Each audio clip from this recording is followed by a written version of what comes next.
lágbára ọlọ́run elédùmarè tó ní ilé ayé àti òde ọ̀run.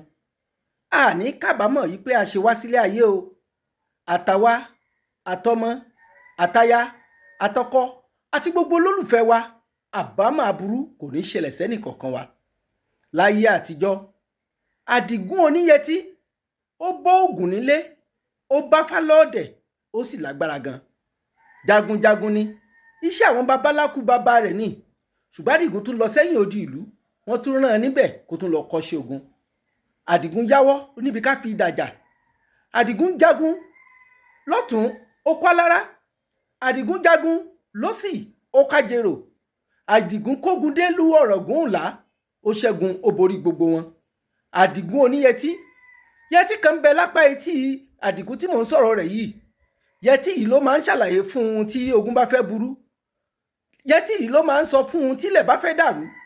Yẹtí tí ń bẹ létí Àdìgún ní máa ń pàkíyèsí rẹ̀ tí nǹkan bá ti fẹ́ yíwọ́ fún un. Àdìgún oníyẹtí di jagunjagun tí gbogbo ìlú mọ̀ tó kìkì ẹ̀ kàn káàkiri àgbáláyé. Àdìgún di ajagun tà níbikíbi tó bá ti nílò rẹ̀. Kò síbi tí Àdìgún ò lè kọjú ogun sí. Àjàyè làdìgún jà, òun àtàwọn ọmọ ogun rẹ̀. Ọba alágbára kan bẹ láyé.